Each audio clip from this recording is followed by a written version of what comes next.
tudo bem? Eu sou o Douglas Ferreira e esse é o Businesscast da semana. Aqui você sabe, o nosso foco é o empreendedorismo. E empreendedorismo, o negócio, a empresa, desde a formalização, ela precisa de um conhecimento específico, tanto do contador, do contabilista, quanto de um advogado especialista nessa área, um advogado empresarial. Mas a partir de que momento é importante? Qual é o papel de um advogado empresarial, seja numa pequena, numa média, numa grande empresa, numa corporação? São dúvidas que pairam aí na cabeça de quem vai empreender. E para tirar essas dúvidas, a gente trouxe alguém que conhece esse assunto, que tem experiência, expertise nesta advocacia empresarial. Estou falando da doutora Cali Duarte. Tudo bom, doutora? Tudo bem, Douglas. Obrigado pelo convite, pela oportunidade de estar aqui com você, batendo esse papo descontraído. Nós é que agradecemos, viu, doutora? Né, sobre o direito empresarial, sobre a importância de uma assessoria jurídica para as empresas em todas as etapas. E vamos conversar, né? E a gente começa pelo começo, como dizia o grande ex-governador e senador Hugo Napoleão, primeiro as coisas primeiras, né? Então, assim, eu falei que quando você pensa em empreender, em abrir um negócio, em registrar a sua empresa, você precisa dessa assessoria, tanto contábil quanto empresarial.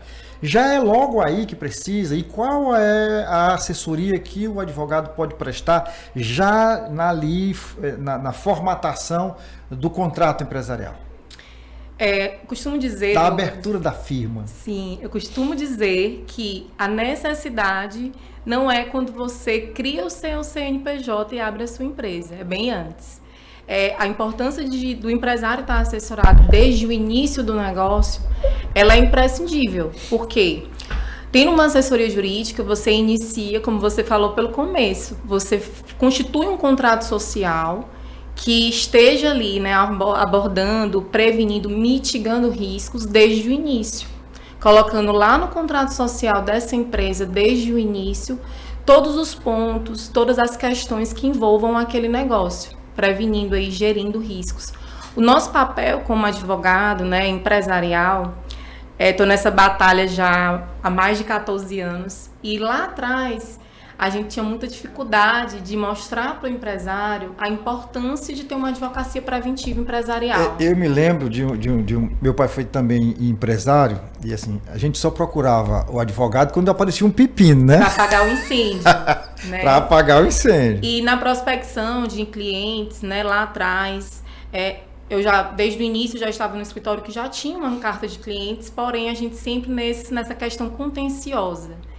E com a necessidade cada vez mais patente ali do empresário se resguardar, até pelas mudanças legislativas constantes, e também no ramo empresarial, um contrato mal feito, um contrato social mal elaborado pode gerar um risco, e aí, que coloque aí essa atividade, né, a ter um prejuízo, a gente começou de fato a conseguir chegar no empresário e mostrar para ele a necessidade de se resguardar desde o início.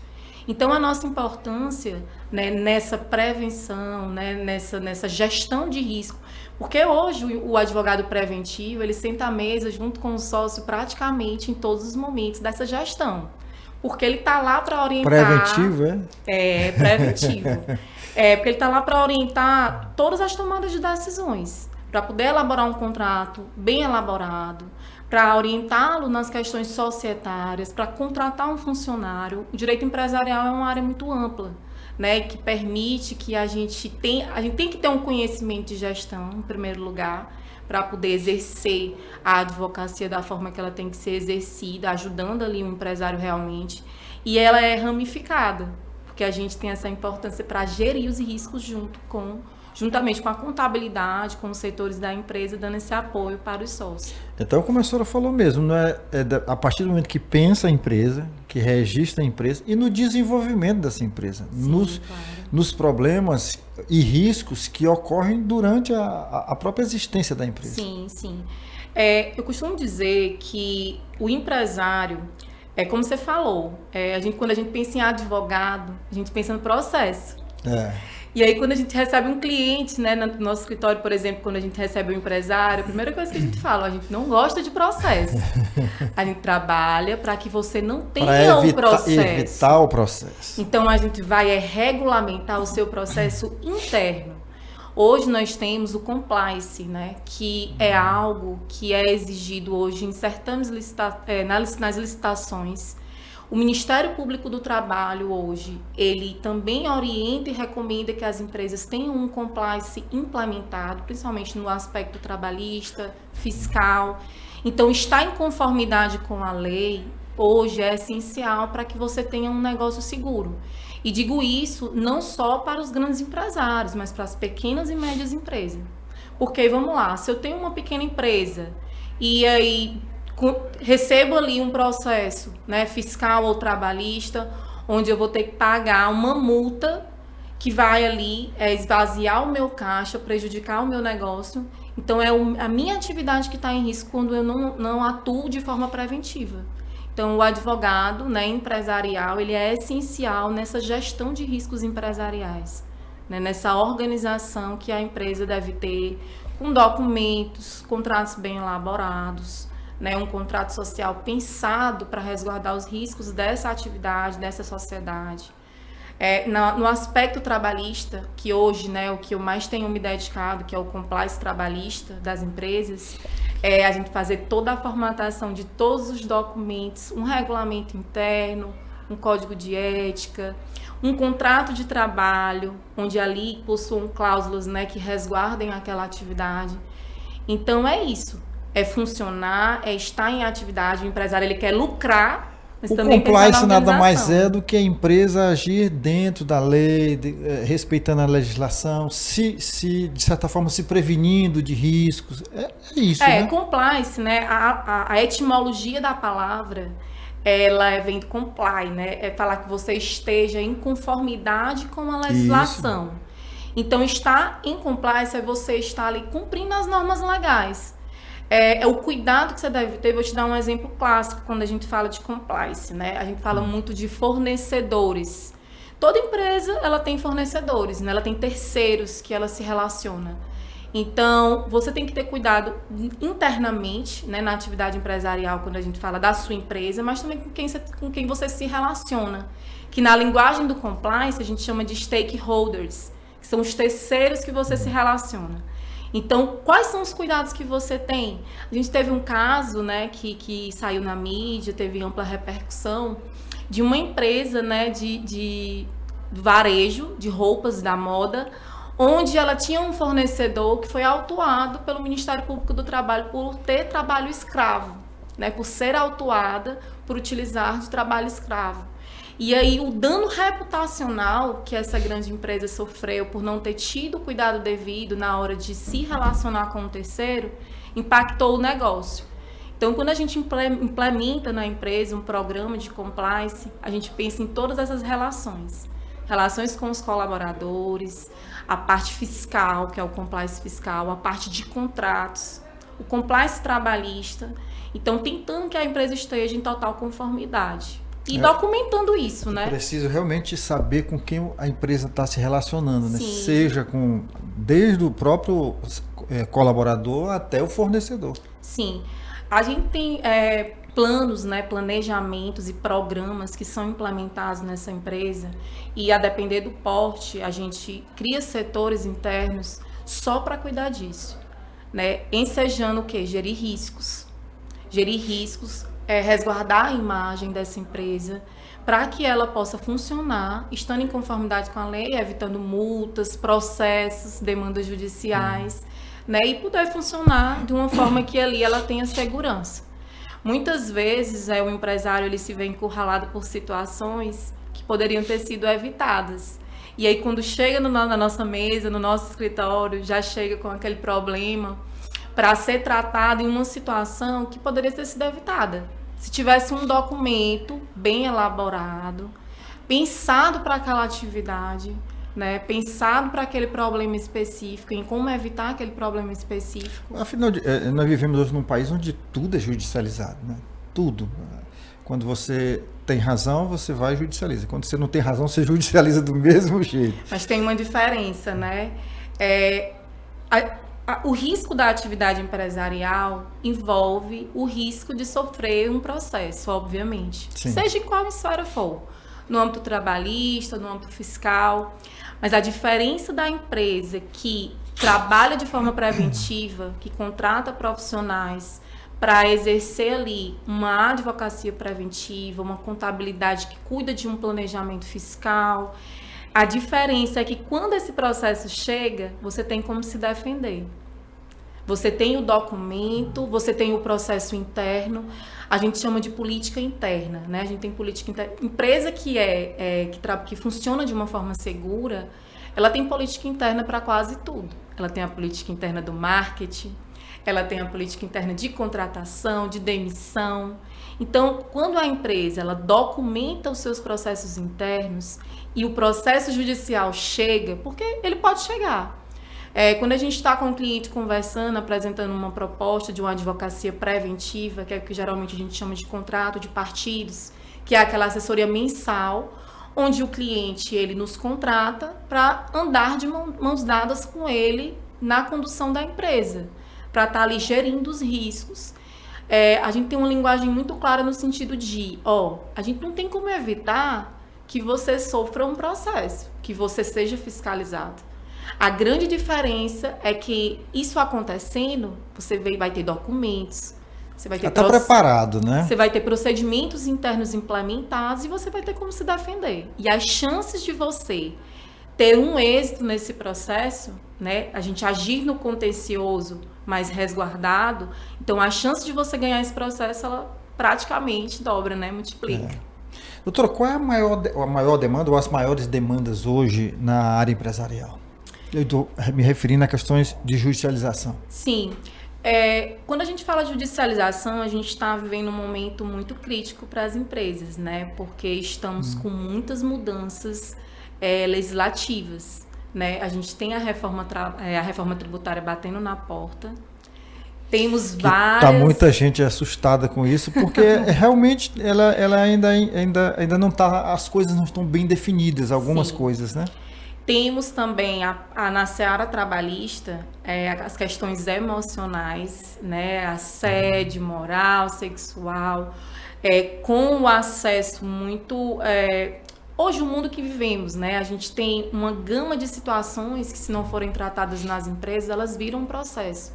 Então, hoje, no ramo empresarial, o que a gente vê de mais demandas é na seara, pelo menos lá, a nossa experiência, na seara fiscal e trabalhista, e ainda também contratuais.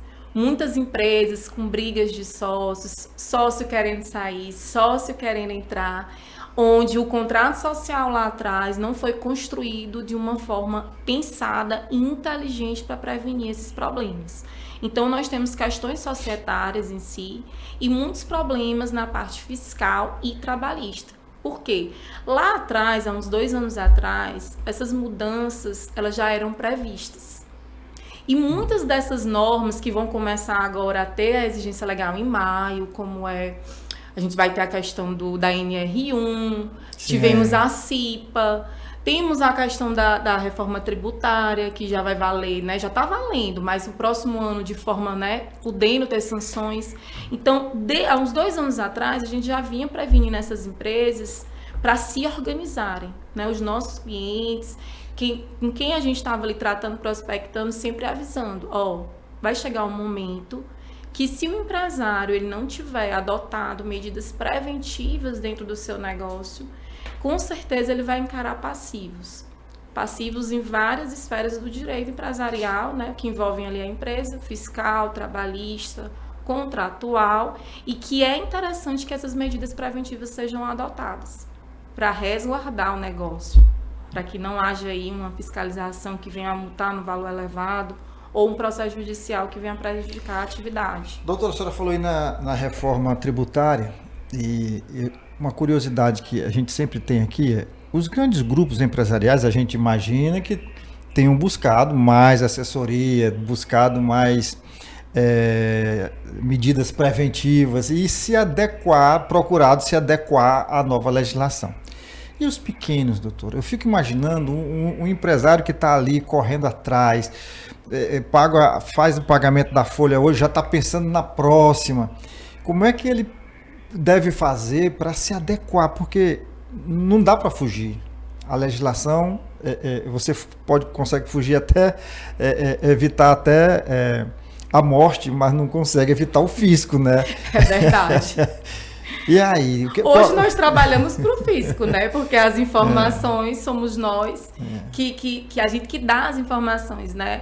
Eu trabalho com um colega, né? Que ele é da área fiscal, foi pioneiro na parte fiscal aqui no Piauí, doutor Sebastião Júnior, que ele costuma dizer, né, para os nossos clientes: gente, quem está trabalhando para o fisco são vocês. Então as informações vão estar lá. Então a gente tem que saber como fazer isso, né? Fazer isso de uma forma planejada, para que a gente não tenha problema. E respondendo sua pergunta, do pequeno ao grande, Douglas, infelizmente, como eu falei para você, a abertura desse CNPJ, ela envolve custo, risco, porque ser empresário no nosso país não é fácil. É uma atividade de risco, 100%. Não é fácil. E digo mais, dentro das despesas desse empresário, né, mesmo sendo um pequeno empresário, tem que estar lá um bom escritório de contabilidade, uma boa assessoria em relação de um advogado, para que ele possa encarar essas mudanças legislativas com segurança, né? E se ele é pequeno a ponto de não poder ter, né, fazer esse investimento, de fato buscar conhecimento. Ter um contador, ele tem que ter, né? O contador, hoje a empresa, ela tem uma contabilidade, né? A contabilidade, ela não vai resolver tudo, ela vai resolver a contabilidade. Então, ele tem que andar juntos, a contabilidade e o jurídico. Mas, infelizmente, para ser empresário, encarar essas mudanças que são inúmeras, né, e as dificuldades também, que não são pequenas, é importantíssimo estar assessorado. Doutora, a senhora falou aí da NR1. Eu queria que a senhora falasse um pouco mais. Essa norma já está em vigor? Ela vai entrar em vigor agora. Em maio? É em maio. Salvo engano, é 25 de maio. Isso. É uma norma regulamentadora, né? Já existia essa norma regulamentadora. E a grande diferença é que agora ela está trazendo a obrigação das empresas, né? Não importa o tamanho, gerir os riscos psicossociais. Então, essa empresa ela vai ter que rastrear ali, dentro daquela atividade dela, se existem ali algum risco para desencadeamento dessas doenças. Doenças mentais, né? Lá na norma a gente costuma dizer psicossocial. Lá é ampla, mas eu acho que essa modificação mais recente foi visando mais a questão... Visando o adoecimento. Por que isso aconteceu? A gente tem dados estatísticos, inclusive do próprio INSS, de inúmeros afastamentos por doenças emocionais. Depressão, burnout... Tudo oriundo de isso sendo atribuído ao trabalho, que é o que a gente chama de doenças ocupacionais. Então, a empresa ela vai ter que ver, por exemplo, se dentro da empresa existe ali uma carga excessiva de trabalho, uma jornada exaustiva, se o ambiente é tóxico, se existe algo ali que está desencadeando, que pode desencadear, né, entre ali os seus colaboradores, doenças psicossociais. E aí muitos empresários, porque isso desde o ano passado já vem foi prorrogado, vem sendo trabalhado. O Ministério do Trabalho e Emprego, ele divulgou uma cartilha, né? Porém, para o empresário, ainda fica bem obscuro como que ele vai fazer isso, né? Não bastasse ser um custo a mais, sim, existe uma obscuridade na execução, né? Sim. Dessa norma. É uma norma, chama de norma. É uma norma regulamentadora, né?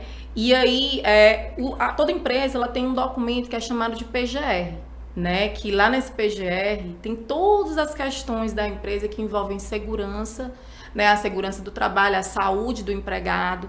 E o PGR ele vai ter que conter o rastreamento desses riscos nessa atividade. Então, o empresário ele realmente vai ter que se movimentar para que, quando ele for fiscalizado, a partir da vigência, ele tenha como comprovar que ele adotou ações concretas, né, para poder mitigar esses riscos psicossociais, através de ações de conscientização dos colaboradores, dele trabalhar os riscos que foram rastreados ali, que estão contidos na PGR da empresa, né? Mas é algo bem amplo, é uma mudança de cultura, né? Que os empresários vão ter que encarar para poder realmente estar em conformidade com a lei. Antes da nossa conversa, eu falava para a senhora da advogada, mas ela ganhou 2 vezes o prêmio de melhor advogada do mundo na área empresarial, concorrencial, e aí eu não lembrava o nome dela, mas está aqui, é a doutora Ana Paula Martinez. Ela ganhou, conquistou esse prêmio da Global Competition, a sigla é GCR, por 2 anos, sendo reconhecida internacionalmente como uma das melhores profissionais com mais de 40 anos, com formação em Harvard e atuação em casos de grande complexidade.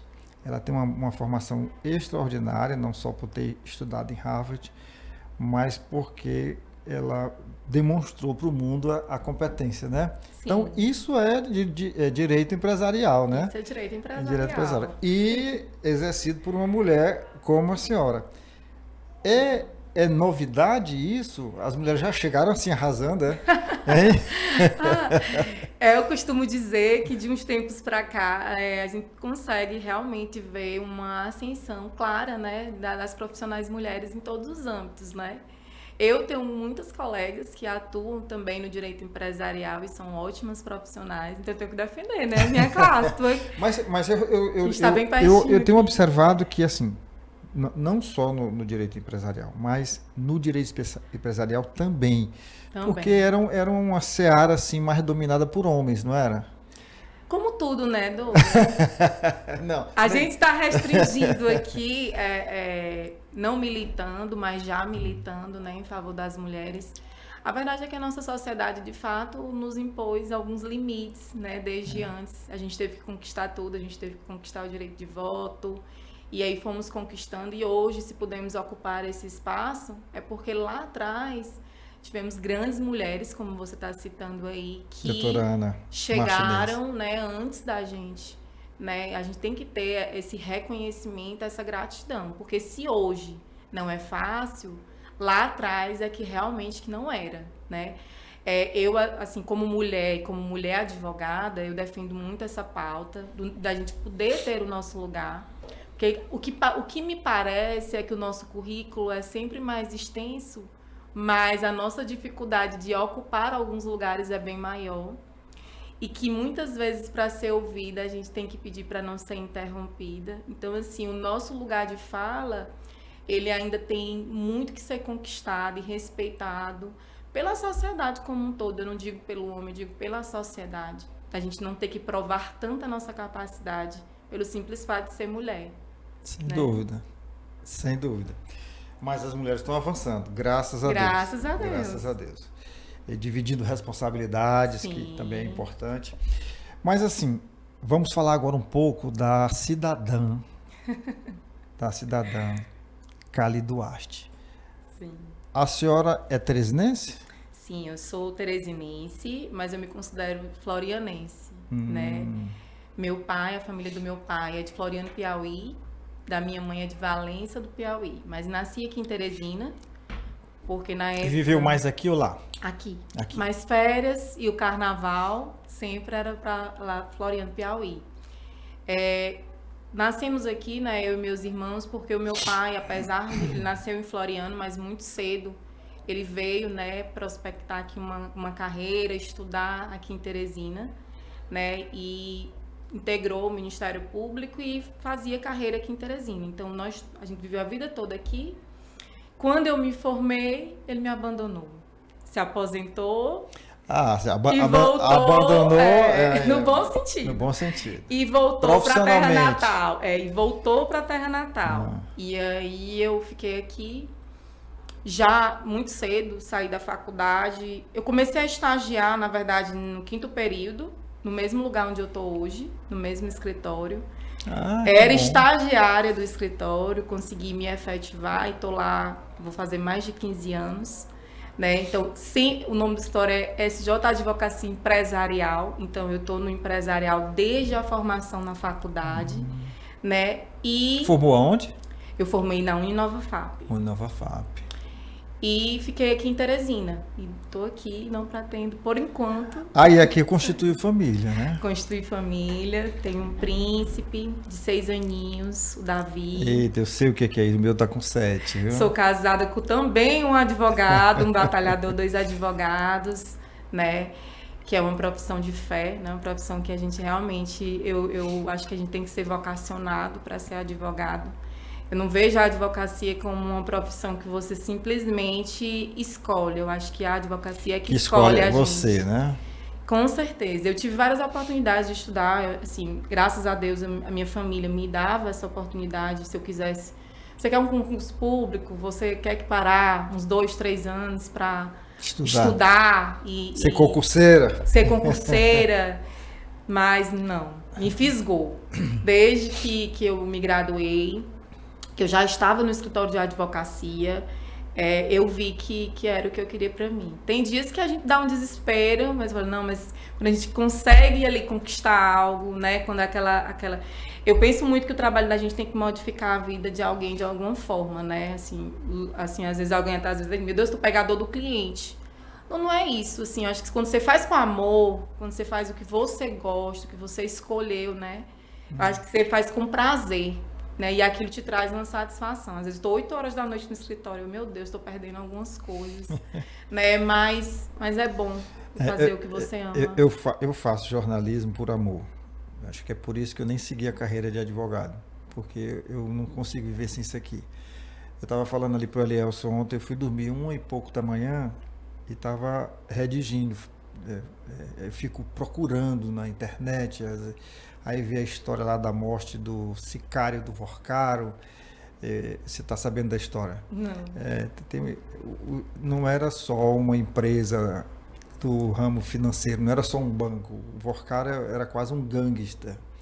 E eu digo isso sem nenhum receio porque ele tem gravações, a Polícia Federal pegou gravações e mensagens dele no celular, ele orientando o chamado sicário, que tinha esse nome bem, sicário no espanhol, ele é um pistoleiro, ele é um matador de aluguel. O cara, pelo que se sabe, não matou ninguém, mas o Vorcaro estava encomendando a ele uma taca, um pau, segundo ele próprio disse, num jornalista, no Lauro Jardim, um jornalista renomado. Então, um empresário que pensa em fazer isso com um jornalista que estava apenas investigando e divulgando algumas coisas ilegais ou fora do normal, e ele pensa assim, ele não é só um empresário, não. Ele deixou de ser empresário bem aí. Empresário é uma profissão altruísta, aí é um gangster. E aí esse rapaz que trabalhava por Vorcaro, fazendo esse tipo de atividade ou intermediando isso, foi preso junto com ele e na cadeia ontem, na carceragem da Polícia Federal, se enforcou. Nossa. Foi socorrido, foi para o hospital. Ontem a notícia, já tarde da noite, é que ele havia morrido. Eu pesquisei o máximo possível e fiz uma matéria, já publicada bem tarde, em que a gente só conseguiu confirmar que ele tinha, na medicina, você não... está com morte cerebral, está morto. Não, é aberto um protocolo. Sim. Esse protocolo segue, como o próprio nome diz, um protocolo temporal, e o hospital ainda não decretou a morte dele, apenas a morte encefálica. Então, assim, aí eu fiquei trabalhando fui dormir, já era quase 2 horas da manhã. Mas é nítido que você ama, o que você faz, dá para perceber. Obrigado. Dá, sim. Você faz com prazer. E é uma profissão de fé, e é um sacerdócio também, que aqui a gente não ganha dinheiro, não. É na batalha, a gente só se adverte, como diz o caboclo, né? Mas essa questão de profissão de fé, você usou essa palavra, eu fiquei guardando, eu digo, vou perguntar para ela qual é a profissão de fé dela, qual é a fé que ela professa. Sou católica, né? Minha família, nós todos somos católicos. Mas você é católica mesmo? Porque durante muitos anos eu dizia que era católico porque eu não tinha uma religião definida. Hoje eu tenho mais respeito ao catolicismo, porque minha família quase toda é católica. E a gente foi criado no catolicismo, eu fui batizado no catolicismo. E por conta disso a gente até esquece às vezes que está professando a fé cristã numa outra denominação. Então somos todos cristãos, católicos, evangélicos, né? Pentecostais, são todos cristãos. Mas o que eu queria saber de você é aquela católica praticante, frequenta a missa, Pronto. respeita os dogmas da igreja A enfim, minha criação, né, a minha mãe, os sacramentos. a minha mãe e o meu pai, nós somos, como eu falei, somos católicos, mas nós nunca fomos aqueles católicos de ir à missa todos os domingos. A gente ia, obviamente, à missa de maneira esporádica. E, assim, essa forma de ter a minha fé católica, eu perduro até hoje. Eu também não sou aquela cristã de estar todos os domingos na igreja, mas eu tenho a minha fé, né? Eu sou praticante, mas não vou mentir aqui pra você, né? Na frente das câmeras, que todos os domingos eu estou lá, criteriosamente. É uma falha, eu até acho isso, porque eu tenho um filho e que eu quero, né, que ele cresça corrigindo essa falha, porque eu acho que deva ser assim, que a gente tem que ser católico, praticante. E educar o filho dentro daquela fé e daquela religião que a gente abraça. Para que ele possa escolher, né? Como que ele vai escolher algo que ele não conhece a fundo, né? É muita hipocrisia nossa querer impor, né, ali uma fé, uma religião que a gente não conhece a fundo para o filho. Então, assim, apesar de ler a Bíblia, ter a minha fé, né, de praticar isso dentro da minha família, eu não sou aquela pessoa de estar todos os domingos dentro da igreja. Mas quero corrigir essa falha, principalmente né, por causa do meu pequeno. E eu aprendi também na vida, doutora, que assim, a igreja somos nós, né? Concordo somos nós. Plenamente com você. Então, se a gente, na família da gente, se reúne no ciclo mais restrito da família, ou mesmo com amigos, e pratica os ensinamentos cristãos, nós estamos Mas a gente seguindo... não pode falar isso para um católico praticante. Não, e nem para um crente fervoroso. Eu fui falar isso para um amigo, ele falou, olha, isso não... eu tô lhe ouvindo, eu lhe respeito, mas isso é uma desculpa. Não, Aí eu quero lhe explicar que eu me conecto muito mais com o meu Deus dentro da minha casa. Mas o que eu quis dizer é que a gente também não pode ficar só nessa igreja familiar. É isso que eu quis dizer. Que a nossa família cristã ela é mais ampla, mais aberta. E que os encontros no templo, na igreja, eles devem acontecer. Sim. Você não pode todo domingo, você só pode ir um domingo por mês, ou até num espaço maior, mas que você não abandone a igreja física, né? A sua igreja espiritual, essa você não pode nem abandonar, só se você quiser mesmo. E eu acho que o mais importante, Douglas, na verdade, assim, é ir à igreja, mas você está seguindo. Sim. Você está seguindo, não pode... fazendo bem, você é um bom cidadão. Como diz a música lá, acho que é do Roberto Carlos, não pode a igreja rezar e fazer tudo errado, né? Não pode. É o que me conforta, sabe? Modéstia à parte, eu me considero uma boa pessoa, né? Modéstia à parte. E tento passar tanto para a família, para o meu filho, para o meu esposo, né? A gente seguir os mandamentos de Deus. E é como você fala, eu acho que a igreja ela tem que estar dentro da gente, né? Obviamente, sem retirar nossa obrigação como cristão. E o que eu me vejo hoje como cristão, não se trata de estar frequentando mais a igreja ou menos a igreja, ou de estar lendo mais a Bíblia ou menos, mas eu estou, aos poucos, cada dia, construindo essa relação com Deus. Eu estou a cada dia seguindo um pouco mais a palavra de Deus, e isso me aproxima muito mais dele. Sim. E faz de mim uma pessoa melhor. Eu acho que é o principal. Faz de mim uma pessoa melhor. Mas a gente falou de profissão de fé, e você falou aí do maridão, você falou dos filhos, e falou do filho novamente. E família para a doutora Cali Duarte. O que é família? Família é o meu alicerce, assim... Principalmente, acho que cada vez mais, da forma que você disse agora para mim, cada vez mais você está construindo o seu relacionamento com Deus, eu vejo também que cada vez mais, principalmente desde a pandemia, né? Eu acho que a pandemia, ela serviu muito para ressignificar alguns valores. Muitas coisas. Algumas coisas, até assim, alguns projetos que muitas pessoas tinham, e eu em particular.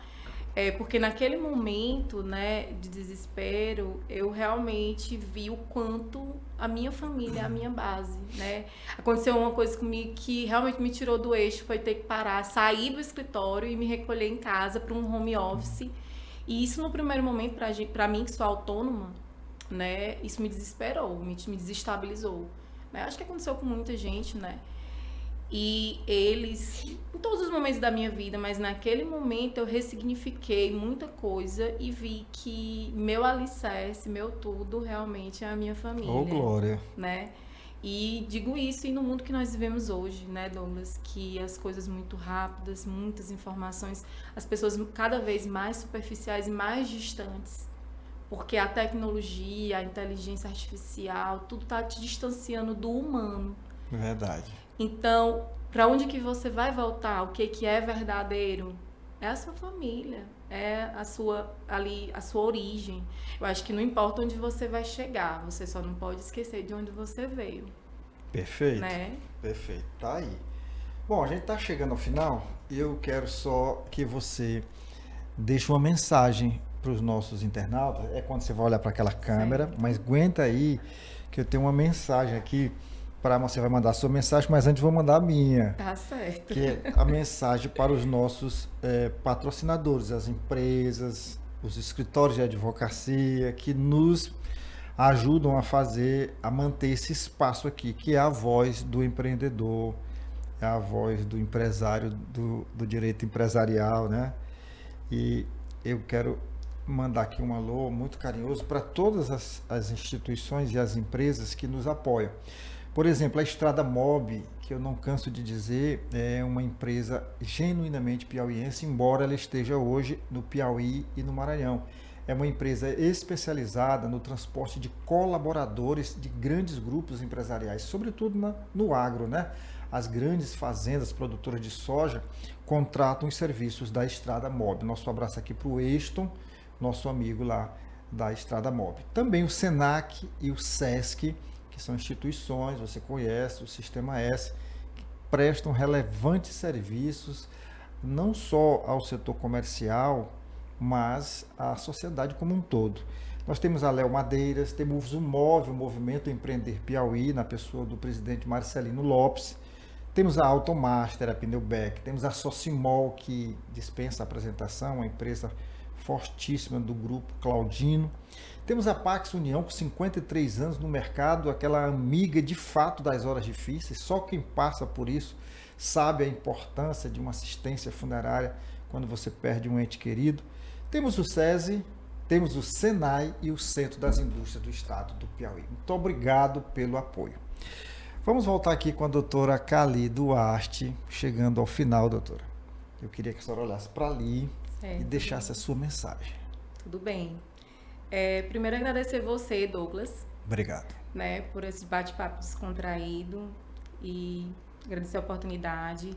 Falar também que estou aqui representando a nossa comissão de Direito Empresarial da OAB, né, o nosso presidente Helder, a nossa vice-presidente, a doutora Carla Cruz, que vai estar com a gente aqui na próxima semana, viu? E dizer que, como advogada, né, nata da advocacia empresarial, que nós, né, que os colegas continuem aí nessa empreitada, porque nós somos parte significativa no desenvolvimento da nossa sociedade, né, para a saúde das nossas empresas e que possamos, né, cada vez mais encontrar esses espaços para fortalecer a nossa classe, né, e trazer reconhecimento para a nossa atividade, viu? E agradecer novamente a oportunidade. Eu só quero saber uma coisa. Viu? Foi um bate-papo muito legal. Foi, é isso que eu ia saber. Que eu queria saber. Ficou bem descontraída, relaxada? Sim, sim. Como eu disse a você, ele agradece. Não pela minha presença, mas pela presença das luzes, das câmeras. Não, foi tranquilo, foi ótimo. Que bom. Acho que falando, né, do que a gente gosta de fazer, do que a gente, modéstia à parte, né, tem um pouco de autoridade para falar, porque a gente estou há bastante tempo nesse ramo, me senti muito confortável, muito bem recebida e espero voltar. Obrigado. E só um recadinho aqui para os nossos internautas, é que você, se por acaso tiver recebido esse link, gostou da entrevista, dos esclarecimentos, das informações prestadas pela doutora Cali Duarte, você nos ajuda a divulgar esse link, tá? Primeiro você, se não é inscrito, se inscreve agora no canal, aciona o sininho para receber as nossas notificações e nos ajuda a compartilhar o link. Manda para o mundo todo, ó. Você manda no grupo do WhatsApp da família, do trabalho, da igreja que você frequenta, né? No grupo do condomínio onde você mora, da associação de moradores, enfim. Mete o dedinho aí, ó, vai mandando para todo mundo. Todo mundo que empreende ou que pensa em empreender, precisa dos esclarecimentos que a doutora Cali Duarte acabou de prestar aqui para a gente. Muito obrigado pela sua atenção e você sabe, o Business Cast é toda semana e eu conto contigo na semana que vem. Valeu, doutora. Obrigada, Douglas.